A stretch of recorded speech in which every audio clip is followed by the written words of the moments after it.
வந்து நிறைய குழந்தைங்களுக்கு வந்து வாந்தி வயிற்றால போயிடுறது, அப்புறம் வயிற்று வலி அப்படின்னு சொல்லிட்டு சொல்லுவாங்க. நீ ஸ்கூலை கட்டடிக்கிறதுக்காக நீ வயிற்று வலின்னு சொல்கிற அப்படின்லாம் சொல்லுவாங்க. பட் உண்மையாகவே குழந்தைகள் வந்து வயிற்று வலியில் வந்து அவதிப்படுவாங்க. அதுக்கு காரணம் அப்படின்னு பார்த்தீங்கன்னா இன்டெஸ்டைனில் ஒரு விதமான அழற்சி உண்டாயிருக்கும், அதாவது இன்ஃப்ளமேஷன் உண்டாயிருக்கும். இதுக்கான முக்கிய காரணம் அப்படின்னு பார்த்தீங்கன்னா நம்ம சாப்பிட்ற உணவு சுத்தம் இல்லாததும், நம்ம சாப்பிட்ற பாத்திரம், நம்ம சமையல் அறை இது சுத்தம் இல்லாததும் தான் காரணம். அவுட் சைட் ஃபுட்டை மட்டுமே நம்ம சொல்லலை, நான் வீட்லேயும் தான் சொல்கிறேன். ஸோ கிச்சன் அப்படிங்கும் போது, கிச்சன் மேடை அப்படின்னும் போது நம்ம கிச்சன் மேடையை மட்டும் பார்ப்போம். அது மட்டும் இல்லாமல் கிச்சன் பக்கத்தில் ரெஃப்ரிஜிரேட்டர் இருந்ததுன்னா ரெஃப்ரிஜிரேட்டரோட ஹேண்டில், கிச்சன் மேடை, அப்புறம் வார்ட்ரோப் அதோட ஹேண்டில்ஸ், இது எல்லாமே இன்ஃபெக்ஷியஸ் தாங்க. ஸோ இதை தவறாமல் வாரம் 2 முறையாவது எலுமிச்சையும் வினிகரும் கலந்த சொல்யூஷனில் வச்சுட்டு ஃபுல்லாக நல்லா க்ளீன் பண்ணிவிடுங்க.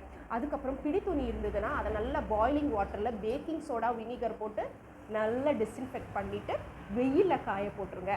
அப்புறம் நம்ம பாத்திரம் தேய்க்கிற ஸ்க்ரப்பர் ஸ்பாஞ்சாக இருந்ததுன்னா இதை விட ஹைலி இன்ஃபெக்ஷியஸ் கிடையவே கிடையாதுங்க. ஸோ அந்த ஸ்பாஞ்சையும் நல்லா கொதிக்கிற தண்ணியில் நான் சொன்ன மாதிரி இந்த பேக்கிங் சோடாவும் வினிகரும் போட்டு நல்லா கொதிக்க விட்டுட்டு ட்ரை பண்ணிவிடுங்க. ட்ரை பண்ணாமல் அப்படியே அந்த ஈரத்துலேயே அந்த லிக்விட்லேயே வச்சிங்கன்னா நல்ல பாக்டீரியா வந்து ஒரு 1/2 hour 1 hourக்குள்ளே வந்து டபுள் மடங்கு ட்ரிபிள் மடங்காக நல்லா டெவலப் ஆகிடும்.